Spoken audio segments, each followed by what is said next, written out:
Get that magical early port arrival time, I'm here to give you my best tips and tricks, as well as some information about what even port arrival time is through the Disney Cruise Line. So buckle up, let's go through this. First of all, what is port arrival time? Oftentimes online, you'll see it abbreviated as PAT. That is your port arrival time, and it is the time that you are able to get checked in at the port. You can arrive at the port earlier if you want to, but it's not going to help you at all. So your port arrival time is signed up for 30 days before your cruise or earlier, depending on what status you are on the Disney Cruise Line. So I want to talk about that a little bit. But essentially, your port arrival time is your boarding group. Okay, so you are given a time, and then there's a boarding group number that they'll board a certain range of numbers on the cruise. So a lot of people like to have an early boarding time because they will be able to get there and have lunch before it's super crowded, maybe a little bit of extra pool time, and generally just more time on the ship. There are some people who prefer to have a later boarding time too, to board after all of the chaos. Feels like it's more done, so it's honestly personal preference. I prefer to have an earlier boarding time myself, but it is whatever you want to do. So this is what you need to know. Your port arrival time is decided when you check in for your Disney cruise. And when you check in is determined by how many times you have cruised with the Disney Cruise Line before. We are fairly new cruisers with the Disney Cruise Line, so our port arrival time is harder to get to be early, but if you follow these tips and tricks, totally manageable still. So the first thing, and super important, that you need to know is no matter what day you check in for your cruise, you need to be online and ready to go with your documents that I will talk about shortly at midnight Eastern time. No exceptions. Have your stuff ready to go and be online at midnight. Now, what days before your cruise can you check in? So the more times you've cruised, the sooner you get to check in.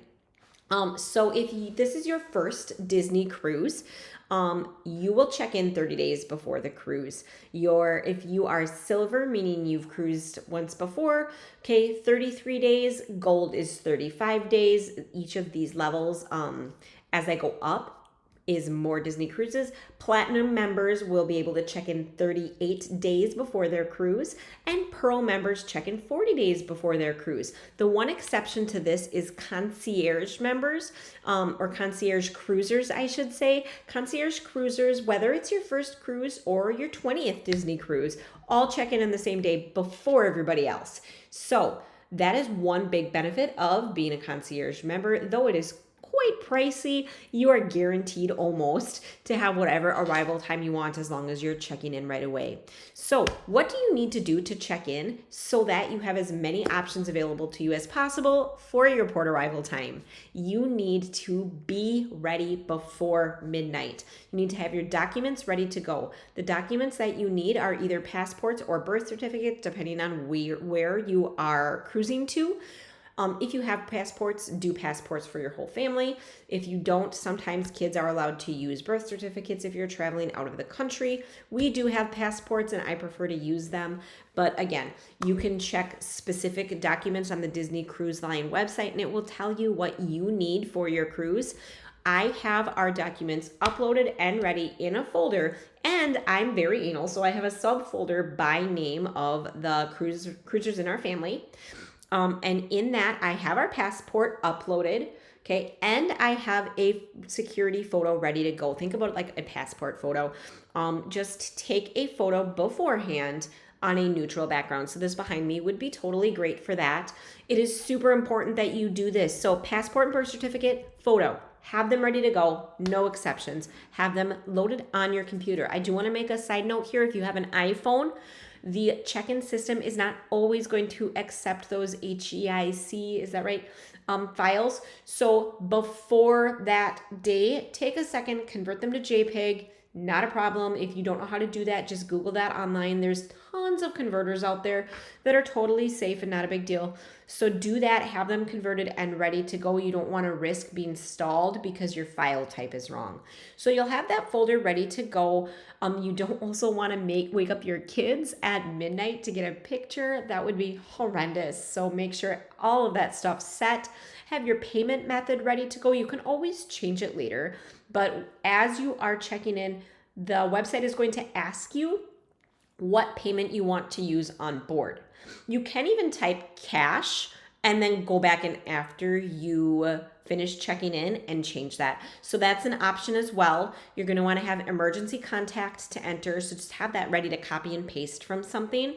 And then make sure your reservation is like you have all the information, you're already ready to go. If you have your cruise booked, that part is probably not a problem because you're going to be signing in through your reservation, but make sure that you do have that just in case. And then obviously it's super important to be prepared because if you don't have that stuff or it's 11:59 and you're trying to get a photo of your passport ready to go and you have to wake people up, that's going to set you behind in the cruise check-in process, and you pick your port arrival time in order based off when you get checked in. So if you take 15 extra minutes to wake your kids up and get a picture and load your file and change your file type, you just got behind all of the people who were prepared. So make sure you have all that stuff ready to go. So you're going to be ready at midnight. I would have the screen open, be logged in, and refresh at 12 on the dot. You could even, if you have a fast internet and you want to start refreshing shortly before that, that is fine. I have slower internet here at my house, so I usually will wait right until that and then refresh. I even will open the World Clock website and watch it. And when it's just like 11:59, like 59, that's when I'll go for it because by the time I make that action, it's going to be 12. So that is one thing that's been really helpful for me. And then just move through that check-in process. You'll have your folder of documents ready to go. And as soon as you get to the end of that, it will take you to a port arrival time selection. Don't worry about looking good in the picture. Like, it doesn't matter. Just get to the end of that thing and choose your port arrival time. So what port arrival time should you choose? Honestly, like I mentioned before, personal preference, okay? We prefer the earliest. It's typically 11 noon, depending on the ship and when it departs port. So a lot of times, if you can get the 11 to 11:30 port time for a lot of families, that's going to be a really great time. If you can't, don't worry. Like I said, we have not cruised a ton, so we can't always get that early time, and that's fine. Just go for the earliest time that you can, unless you don't want that time. Like I said, personal preference. The one advantage of being on later, I forgot to mention earlier, is that the rooms on the Disney cruise are not going to open until like 1:30-ish. So if you want to be able to head straight to your room, maybe you want to pick a later port arrival time. Otherwise, you'll be able to take your check-in bag or your personal item bag and go eat and hang out on the ship. Not a big deal. Okay, so the one thing that I do want to point out is if you have multiple cabins, you may need to check them in separately. You can link the reservations though, so make sure you link the reservations in the app beforehand, and that should help with everyone getting the same port arrival time. If you log in the app and see all of your reservations there, they should be linked. If you're not sure, you can always ask Disney, but really if they're all there, you should be good to go. So what happens then if you don't get an early port arrival time that you wanted? First of all, don't worry. It's Disney. They're fantastic customer service. You are going to get on that ship and have a vacation. Remember that. Okay? So boarding still happens quickly. It does not matter if you're in group 1 or way down the road hours later. Your boarding is still going to be quick and efficient as long as you have your documents ready to go when you board. Don't worry about that. When you arrive, they're going to look at your documents. They're going to get you on the ship. It does not matter what time you get on. So try not to stress, even though I'm a stressor, so I totally understand. They will call your boarding group, and as your whole party, you will go check in and then be able to get on the ship when they tell you. So again, mistakes not to make. Remember, it's Eastern time. That is probably one of the biggest ones. So set an alarm. We're Central Time, so I'm on at 10:59 or whatever Central Time. So know what time it is in your time zone that you need to be on.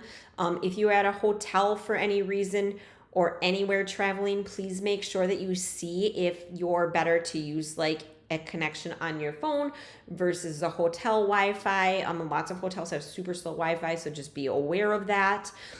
Make sure your pictures aren't blurry. You do not need super good professional quality pictures for the pictures that you upload with your passport, but they should not be blurry. Make sure they're clear. You do not want something rejected by the system. Okay? Don't assume that a time you want will be there in a few minutes. Like, I don't want to turn to my husband and talk to him about what time we should get. Nope. Discuss that beforehand, have some plans in mind, and then click it. Okay, so if you are wanting to plan your Disney cruise and you have other questions, please drop them below. I would love to help. I'm actually going to be making a series about all sorts of information about planning your Disney cruise because we planned our first one not long ago and I have learned so much and I'm so excited to share it with you. So if you want to learn some of that information too, please tap that subscribe, do that subscribe button, and I will be here posting weekly information, if not more, about the Disney Cruise Line and the things that we've learned, as well as some other tips about just Disney World in general. So if you're looking to plan your Disney cruise, I am a Disney travel agent and I can help with that if you want to. So my website and email are linked below. You can totally reach out that way. Otherwise, just leave a comment with any questions that you have and I would love to help out, or just say hey and let me know where you're watching from. Have a great night.